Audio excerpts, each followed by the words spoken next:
있습니다.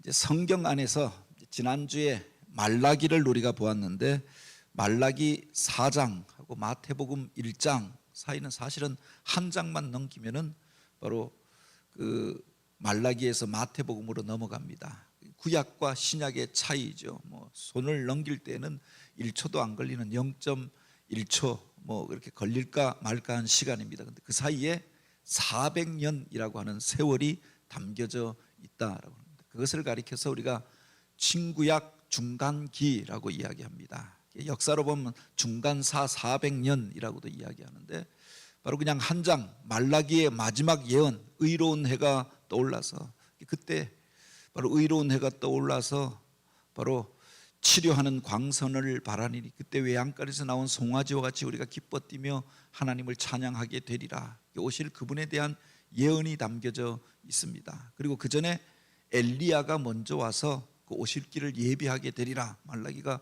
예언하였죠. 그리고 400년 동안 아무런 예언도 없는 기간이 있었다라고 하는 겁니다. 그리고 이제 마태복음에 보면은 바로 그 세례 요한이 등장하여서 광야 가운데에서 회개하라 천국이 가까웠느니라 회개가 다시금 터져나오게 되어지죠. 그래서 말라기의 예언에서 그 세례 요한의 예언까지 그 사이에 400년이라고 하는 기간이 있었다라고 하는 겁니다. 역사 속에 숨겨져 있는 성경 속에서 빠져 있는 부분이 있는데 그 중간에 어떤 일들이 있었느냐 여기 보면 모세 오경이 그때 쓰여지게 되어집니다. 물론 쓰여진 것이 아니라 그 헬라어로 번역이 되어집니다. 모세 오경은 우리가 아는 것처럼 모세가 썼다라고 해서 모세 오경입니다. 그런데 그 책이 사실 과거의 책들이 남아 있는 것이 아니라 바로 그 모세 오경이 새로 기록되어졌던 때가 보통 바빌론 포로기라고 이야기하지요.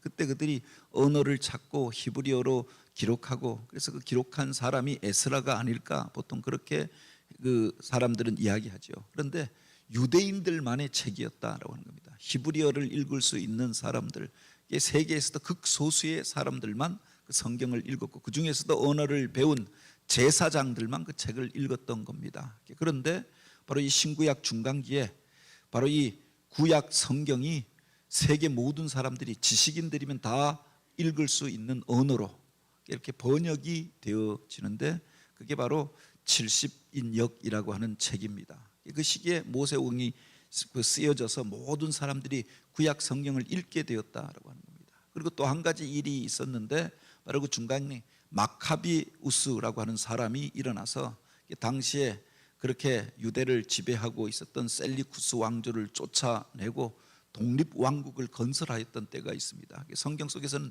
숨겨져 있기 때문에 우리가 잘 배우지 못하는데 외경에 보면 마카베오 상, 마카베오 하 또는 마카베오 3권 뭐 이런 책들이 있습니다.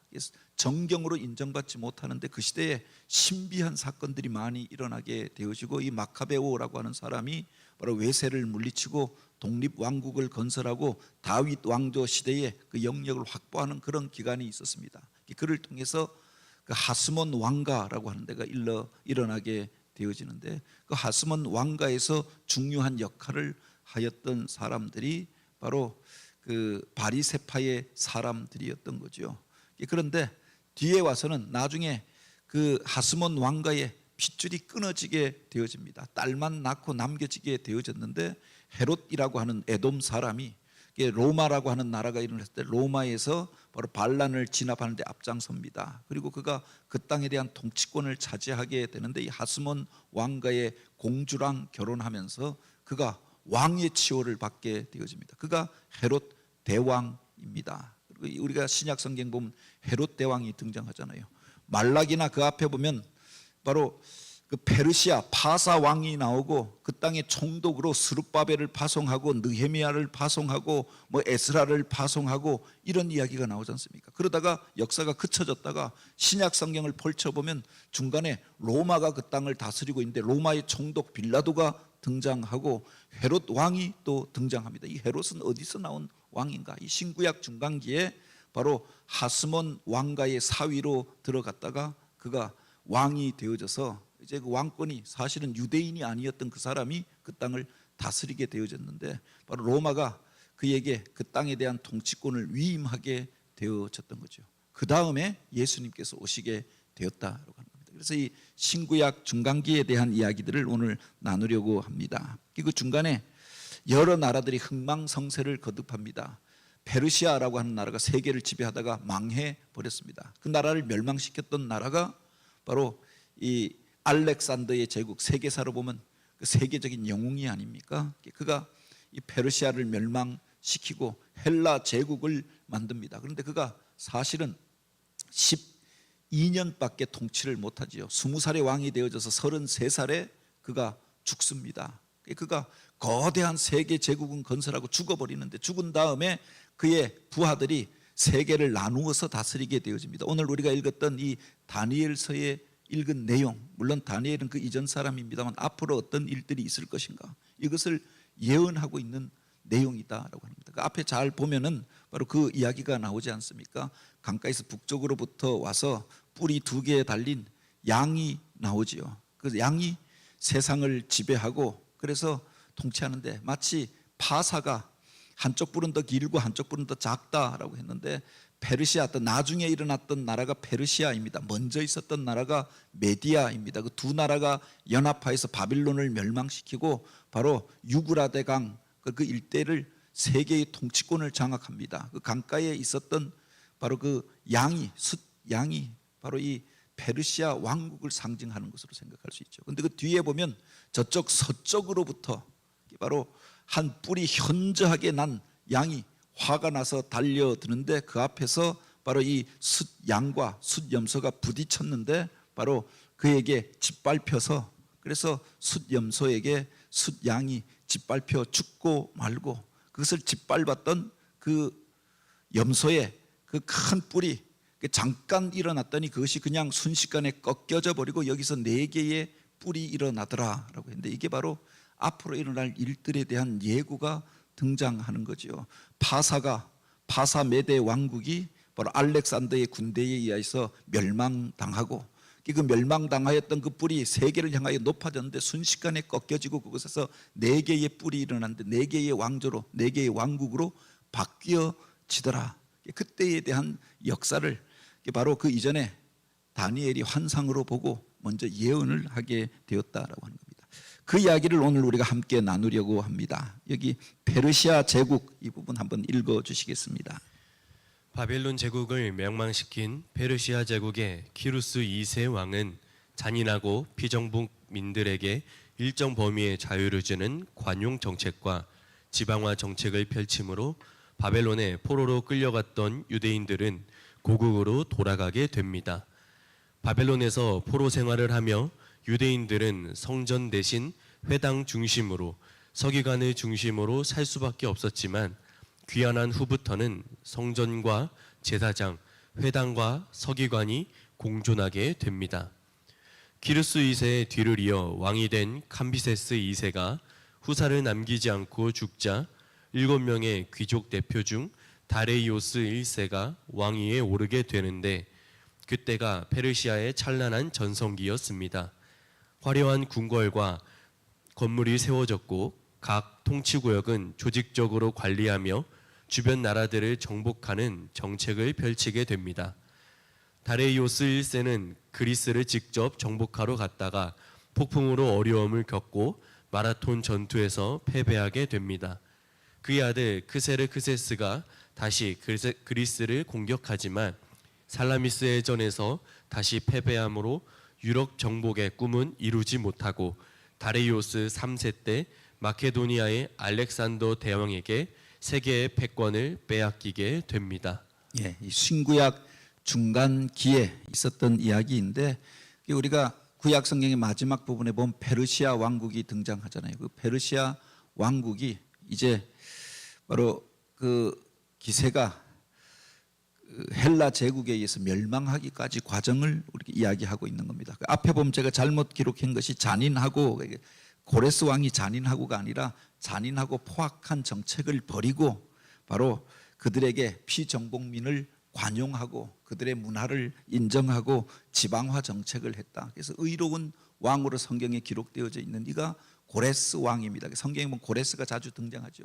세계사 책에는 키루스 2세입니다. 그가 페르시아 왕국의 건국자였는데 메대를 통합하고 바빌론을 멸망시키고 유대인들을 바로 해방시켰던 왕입니다.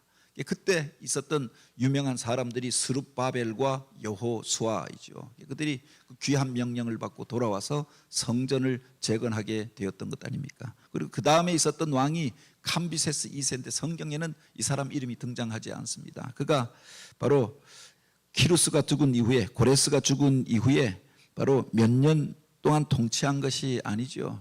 금방 그가 죽고 난 다음에 8년 만에 그가 죽고 그 다음에 왕이 되었던 이가 다리오 왕입니다. 성경에 보면 다리오 왕이 등장하는데 그가 사실은 이 고레스의 그 자손이 손자가 아니라 캄비세스가 후사를 남기지 않고 죽으면서 귀족들 가운데 경선하여서 가장 유력자였던 다리오가 왕이 되어지는데 그때가 바로 이 페르시아의 전성기라고 이야기합니다. 화려한 궁궐을 짓고 또 세계를 자기가 다스리는 제국을 통치 제국들을 나누고 그 중에 그 다리오라고 하는 이가 세계를 나누어서 3명의 총리를 세워서 그것을 다스리게 하는데 그 총리 중에 한 명이 다니엘이었던 것 아닙니까? 그때가 바로 이 페르시아 왕국의 전성기였다라고 하는 겁니다. 그리고 그가 세계를 정복하는 전쟁을 일으키게 되어지죠. 이미 중분동을 다 정복하였습니다. 그런데 이제 그 바다를 넘어서 지중해를 넘어서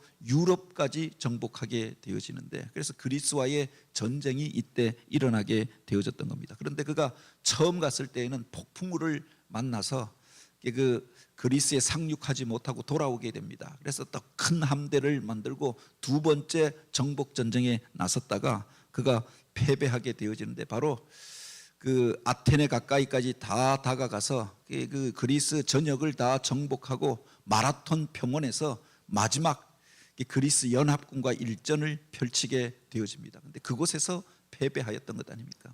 마라톤에서 이 그리스의 연합군이 이제 이곳에서 자기들이 무너지면 온 나라가 저들에게 포로가 되고 노예가 된다. 목숨을 걸고 싸워서 결국 그곳에서 페르시아 군대를 물리치게 되어집니다. 그리고 다리우스가 돌아와서 천추의 한을 품고 죽게 되어지죠.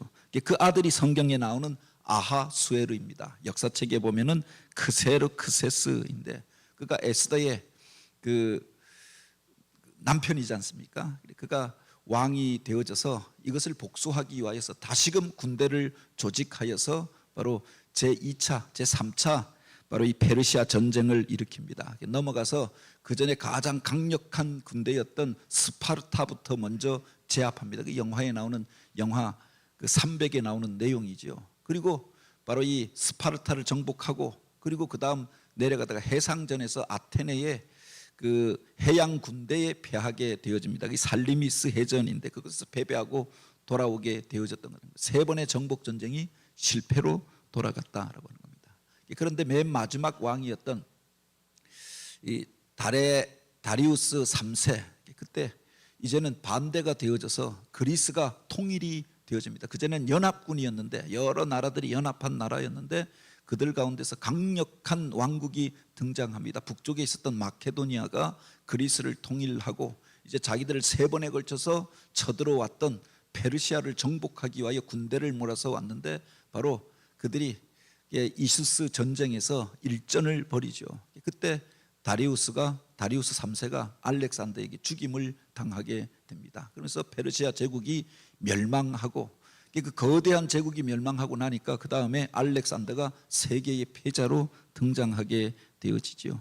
이 과정을 사실은 여기에 보면 다니엘 8장에 기록하고 있다고 하는 겁니다. 그리고 그 이전에 보면 그 느부갓네살이 보았던 그 꿈 가운데도 이 내용이 등장하잖아요. 그가 큰 그 신상을 보았는데 머리는 황금으로 되어져 있고 그리고 그 어깨와 그리고 가슴은 그렇게 은으로 되어져 있고 가슴은 동으로 그 허리는 동으로 되어져 있고 허벅지와 그 아래는 철로 되어져 있는 왕국이 있었는데 돌 하나가 날아와서 깨뜨리더라. 그것을 다니엘이 풀어서 설명해 주잖아요. 머리는 그 바빌론인데 금으로 된 그 나라가 무너지게 될 것이다. 그 나라 이후에는 바로 은으로 만들어진 페르시아 제국이 일어나게 될 터인데 그들도 나중에 바로 헬라 제국에 의하여서 무너지게 될 것이다. 그 헬라 제국도 나중에 철로 되어진 로마에 의하여서 무너지고 그 이후에 그리스도의 군대 산돌이 날아와서 이것을 깨뜨리면 산산조각이 나고 이 땅 가운데 거룩한 돌들로 가득한 세상이 오게 될 것이다. 그리스도의 오심까지도 바로 이미 다니엘이 다 예언하여 놓았다라고 하는 겁니다. 그래서 우리가 다니엘서를 잘 읽어보면 역사가 어떻게 흘러가는가, 그 시대에 깨어있는 사람들은 다니엘을 통하여서 역사에 흘러가는 방향을 알고 있었다라고 하는 겁니다. 페르시아 제국이 망하고 성경에 보면은 우리가 알고 있는 에스라, 느헤미야 그리고 에스더서가 바로 이 페르시아 왕국 시대에 쓰여진 책입니다. 그리고 예언자로 보면 다니엘과 학개, 스가랴, 말라기가 바로 이 시대에 예언하였던 선지자였다라고 합니다. 그리고 바로 이 말라기 이후에 예언이 그쳐져 버린 겁니다. 근데 그 이후에 어떤 일이 있었느냐? 바로 앞에서 이야기했던 것처럼 그 알렉산더의 헬라 제국이 일어나서 페르시아를 멸망시켰던 거지요. 그 뒤에 보면 그리스 문명이 나옵니다. 그 이전에 세계에 알려지지 않았던, 사실은 이 그리스라고 하는 나라는 세 번에 걸쳐서 이 전쟁이 있었습니다. 이 그리스라고 하는 나라는 400여 개의 도시국가로 이루어져 있습니다. 그리스를 가보면은 이게 산들이 많고 해안에 작은 마을들이 있는데 그 마을이 국가였다라고 하는 겁니다. 아테네, 그 주요한 나라 중에 하나가 아테네가 있었고 스파르타가 있었고 테베가 있었고 또 에베소 같은 경우도 중요한 나라 중에 하나이죠. 이게 바로 그곳에서 자유로운 문화들이, 그러니까 한 나라가 한 사람이 독재하는 나라가 아니라 각 마을마다 각 지역마다 지도자들을 뽑는, 나라마다 풍습은 조금 달랐죠. 가장 민주적인 그렇게 질서를 가지고 있었던 나라가 아테네였고 조금 독재적인 그 구조를 가지고 있었던 나라가 스파르타였던 겁니다. 그곳에서 그리스 문명이 꽃피우게 되어졌다라고 하는 겁니다. 자유로운 토론 분위기 속에서 민주주의적 질서 가운데서 문명이 꽃피우게 되는 거죠. 우리나라도 잘 들여다보면은 언제 이 땅 가운데서 문화가 꽃피고 나라가 융성하게 발달했느냐? 민주주의가 활성화되었을 때였습니다. 그래서 K-팝 문화가, K 영화가 세계로 막 만들어지고 소설이 알려지고 한국 사람들이 칭송받을 때가 있었습니다. 민주주의적 질서가 그렇게 자리를 잡게 되어지면 젊은 창작자들이 자유로운 상상력을 발휘해서 영화를 만들고 시를 쓰고 소설을 만들고 그렇게 창작 활동을 합니다. 그러니까 과학이 발전하고 문명이 알려지고 세계에서 그렇게 찬란한 일들이 펼쳐지게 되어지죠. 독재적으로 그것을 억누르고 무엇은 하지 말라 강압하고 이렇게 하면은 모든 것들이 위축되어져 버리잖아요. 아테네를 중심으로 해서 문명이 꽃피었던 이유도 바로 그런 것이었다. 합리적인 토론이 있었고 문화가 꽃피우면서 바로 소크라테스 또는 플라톤, 아리스토텔레스 그를 비롯해서 수많은 철학자들이 바로 아테네에서, 그리스에서 일어나게 되어지고 문화와 문명이 그곳에서 발달하게 되어졌던 거죠.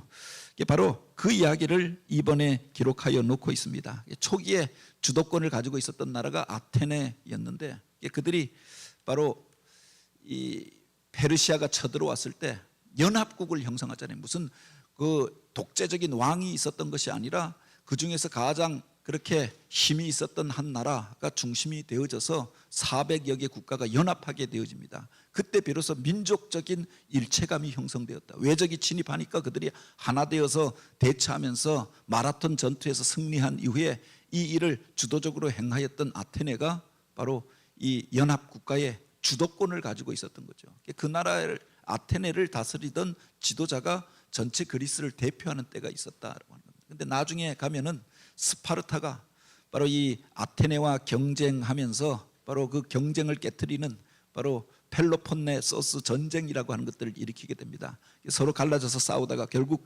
스파르타가 이기지요. 독재적인 나라로 변화되어집니다. 위축되어진 그 이후에 그 테베라고 하는 대로 권력이 넘어가게 되어지죠. 그런데 나중에 보면은 알려지지 않는 나라가 있었는데 바로 이 그리스 가운데 그 북쪽에 그 마케도니아라고 하는, 지금도 마케도니아라고 하는 나라가 있습니다. 그런데 그리스 사람들이 항의해서 지금은 마케도니아라고 쓰지 않고 북마케도니아라고 씁니다. 진짜 마케도니아는 지금 그리스에 속하여져 있거든요. 그래서 자기들이 마케도니아인데 왜 너희들이 마케도니아를 쓰느냐? 그런데 이 그리스의 제일 변방이고 문화적으로 제일 후진 국가였던 데가 마케도니아였습니다. 그런데 필리포스 2세라고 하는 이가 바로 그때 우리가 성경에 보면 잘 알려져 있지 않은 그 크레나데스라고 하는 금광이 발견되어집니다. 그래서 무진장의 금이 발굴되어지면서 부를 얻게 되어집니다. 그 부를 가지고 바로 무력을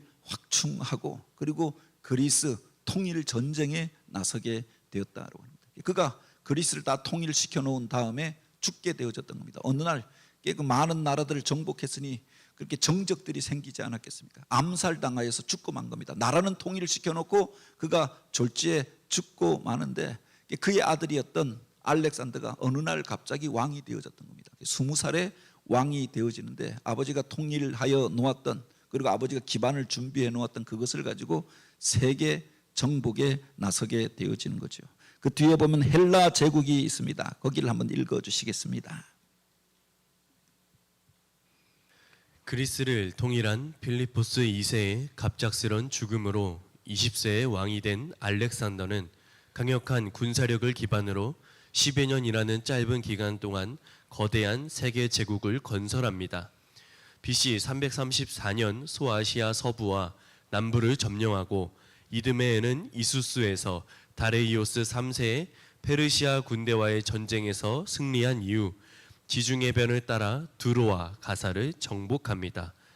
이는 아모스와 예레미야, 스가랴 선지자의 예언이 성취된 것으로 신구약 중간기는 이들 나라에 대한 예언이 성취되었던 때이기도 하였습니다.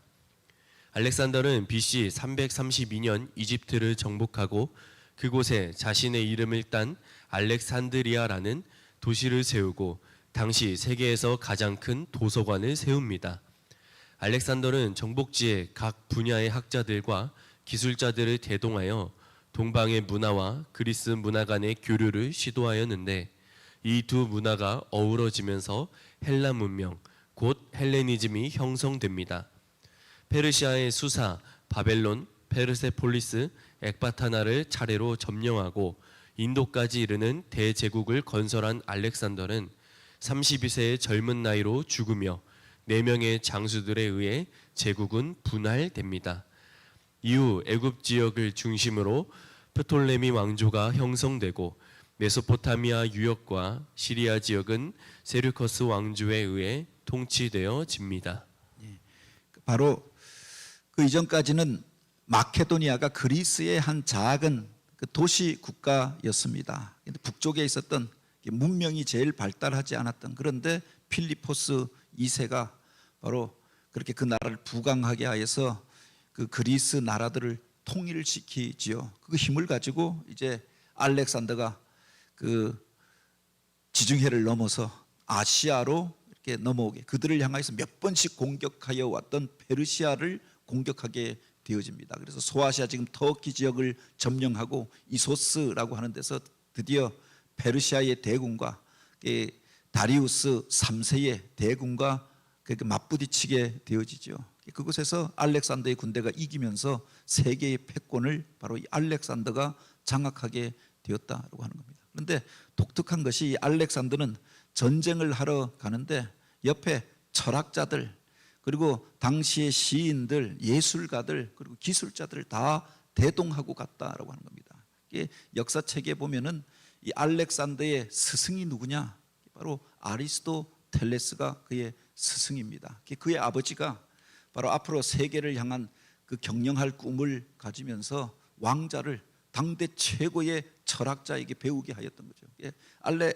아리스토텔레스를 보면은 이 사람이 단순한 철학자가 아니라 정치학, 경제학, 그리고 수학, 그리고 우주학, 과학에도 능통하였던 사람입니다. 그런데 그에게서 학문을 배웠던 이가 알렉산더였다고 하는 겁니다. 그가 이 단순하게 세계를 정복하는 정도가 아니라 이 그리스의 앞선 문명을 세계에 퍼뜨리겠다. 그리고 세계가 문화적으로 하나 된 나라를 만들어야겠다. 그래서 그가 정복하는 나라마다 먼저 하였던 일이 있습니다.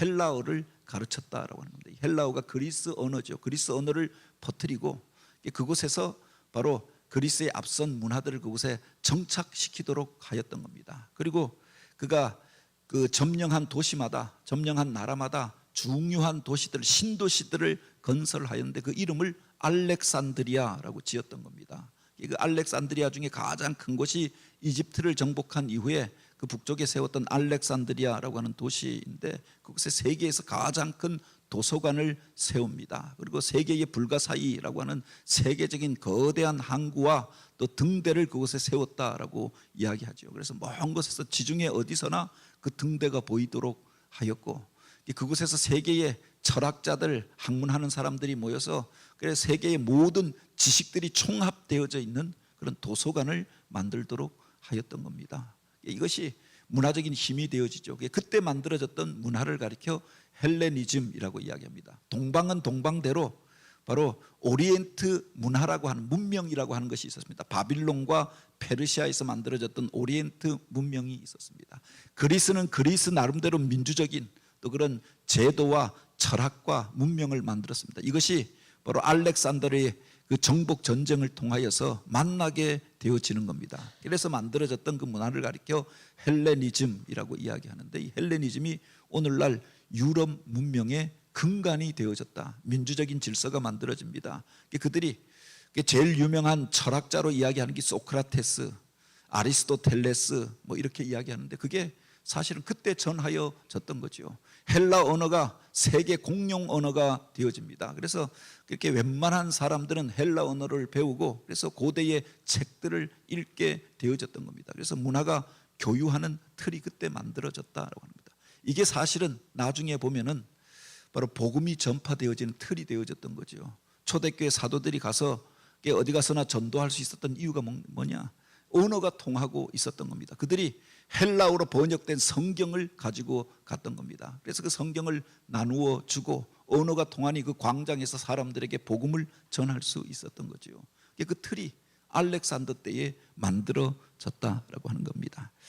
그 중에 여기에 보면 맨 마지막에 이 알렉산더가 제국을 건설한 연후에 알렉산드리아라고 하는 도시를 건설합니다. 그리고 이제 알렉산더가 32살에 죽잖아요. 불과 12년, 길게 잡아도 13년을 통치하였는데 한 곳에 멈추지 않고 바로 그가 마케도니아를 떠나서 한 번도 돌아가지 않고 계속 정복 전쟁을 하는 겁니다. 그런데 나중에 이제 그 페르시아를 다 정복하고 페르시아의 4대 수도가 있었다라고 하는데 이 수도들 하나씩 다 점령하고 이제 그것을 넘어서 인도까지 가게 인더스 강까지 이르게 되어졌던 겁니다. 그러니 그 병사들이 이제 그만 가자. 이 지구가 대체 어디까지 우리가 나아가야 하는가?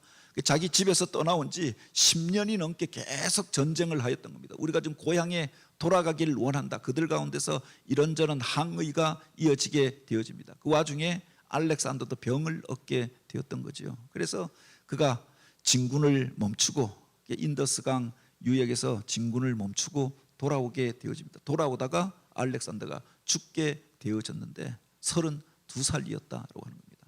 그가 세계는 다 정복하고 하나로 통일했는데 그 왕이 죽고 나니까 바로 그 나라가 갈라지는데 각 지역마다 그가 오면서 그 땅을 다스리도록 남겨놓았던 장군들이 있었던 겁니다. 그 장군들에 의해서 바로 그 제국이 4개로 그렇게 분할되어졌다라고 하는 겁니다. 처음에는 7개로 분할되었다가 자기들끼리 싸우면서 4개로 분할되어지는데 그 다니엘의 예언에 보면 한 개의 현저한 뿔이 높아졌더니 그가 꺾임에 4개의 뿔이 자라나더라라고 하였습니다. 그래서 그 지도에 보면은 뒤에 그 지도를 표시하고 있는데 이 광활한 영토를 저 위에 빨간 것이 그리스 땅입니다. 그 그리스의 제일 북쪽이 마케도니아인데 그리스를 통일하고 바로 이 지중해를 넘어와서 그렇게 지금의 터키 땅을 점령하고 내려오면서 그가 남쪽으로 그 이집트를 정복하게 되어집니다. 그리고 그 다음에 서쪽으로 가서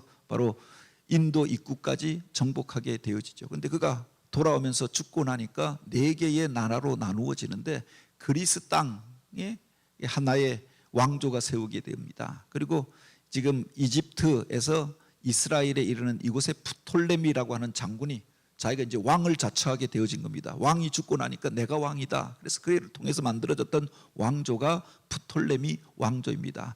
시리아에서부터 그 북쪽으로 터키 지역까지 이쪽으로 다스렸던 데가 셀류쿠스 왕조라고 하는 데입니다. 그리고 처음에 이 바빌론과 페르시아 영역을 다스리던 왕이 있었는데 나중에 셀류쿠스가 그곳까지 정복하면서 나중에는 세 개의 나라로 재편되어지죠. 그래서 다니엘서에 보면 뒤에 보면 그런 이야기가 나옵니다. 11장에 북방의 왕과 남방의 왕이 만나서 싸우는 이야기가 예언에 등장하죠. 여기서 말하는 북방 왕은 뭐냐? 셀류쿠스 왕조를 말하고 남방 왕은 프톨레미 왕조를 말한다라고 합니다. 이 지도에서 보면은 바로 이스라엘 땅은 맨 처음에는 프톨레미 왕조에 속하였던 겁니다. 프톨레미 왕조에 속하여서 122년 동안 그들이 다스리게 되어지는데 그 프톨레미 왕조 가운데 그들이 하였던 일이 뭐냐? 바로 성경을 번역하는 일을 했다라고 하는 겁니다. 이 프톨레미 왕조 가운데 여기에 보면은 그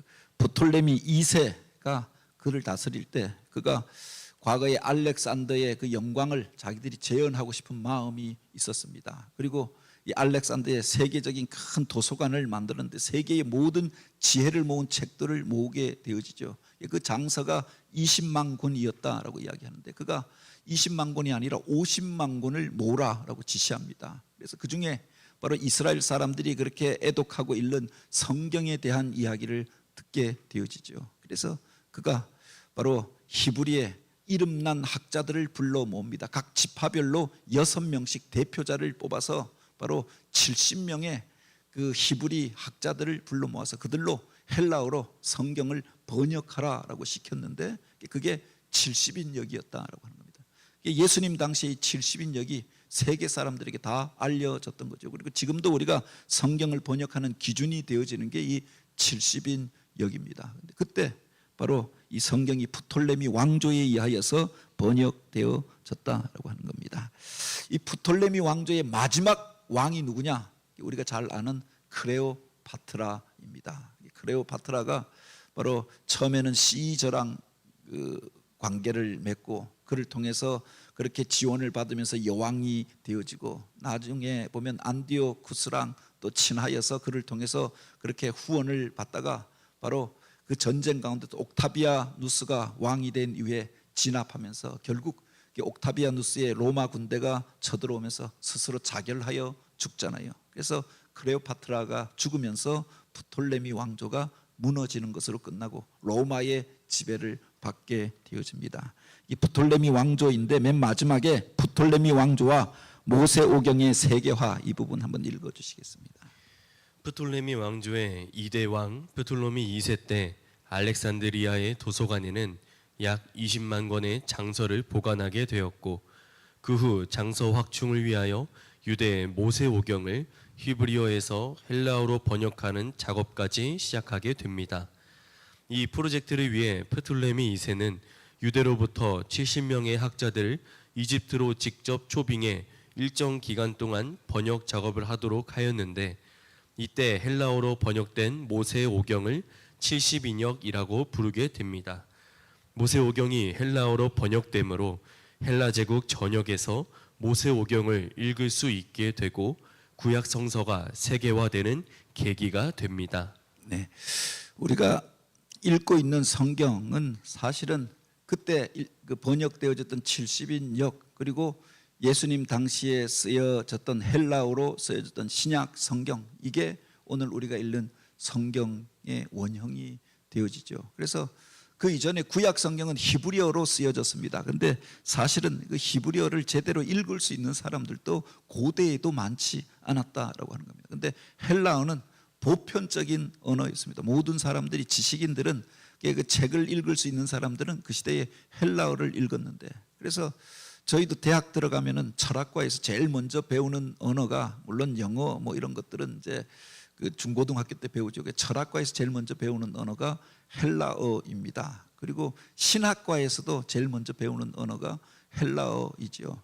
문화어로 알려져 있고 그것을 읽어야 성경을 번역할 수 있고 그 시대에 소크라테스, 아리스토텔레스 또는 무슨 플라톤의 책들, 그리스 신화 책들을 읽을 수가 있는 겁니다. 그런데 성경이 그때 그렇게 번역되어졌다. 그것도 한 명이 누가 독자적으로 자기 마음대로 번역한 것이 아니라 이스라엘 최고의 히브리 언어에 능통한 사람들 70명의 율법학자들을 다 고르고 뽑아서 그들이 그것을 번역하게 하였다라고 하는 겁니다. 서로 다른 영역들을 맡아서 그들이 번역했는데 나중에 그 70일이 번역한 책들을 보니까 그대로 동일한 것들을 확인하면서 성경이 그렇게 각자가 알고 있는 것들이 아니라 동일한 언어로 동일하게 쓰여졌던 보편적인 책이다라고 하는 것들이 알려지게 되어졌던 거죠. 그런데 이 토대 위에서 예수님이 오셨다라고 하는 겁니다. 예수님 오시기 전에 우리가 보기에는 알렉산더의 제국이 무슨 의미가 있는가? 그런데 알렉산더의 제국이 의미가 있는 것은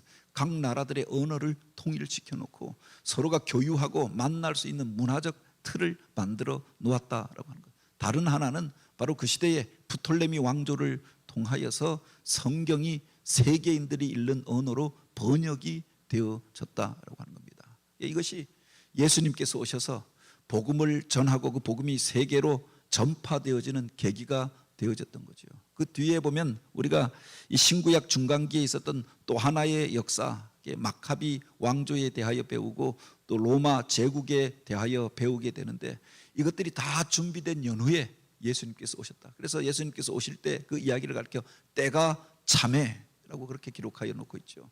하나님께서 그 모든 것들을 다 준비하여 놓으신 연후에 우리를 구원할 메시아를 보내주셨다라고 합니다. 역사적으로 보면 하나님께서 어디 계시냐 예언이 들려지지 않고 그들이 이렇게 비참한 가운데 외세에 의하여 짓밟히고 있었는데 무슨 그 알렉산더의 제국이 일어나고 페르시아 제국이 망하고 그게 또 갈라져서 바로 프톨레미 왕조와 세르쿠스 왕조가 그 땅에서 서로 전쟁을 벌이고 이런 일들이 있었는데 그들은 그것을 이해하지 못하였죠. 근데 그 과정 속에서 그 백성들로 하나님의 나라 메시아의 오심을 기다리게 하였고 그 언어를 통일시켜 놓았고 그들이 세계를 향하여 뻗어가서 복음을 전할 수 있는 길들이 바로 그 시대에 닦여지게 되어졌다라고 합니다.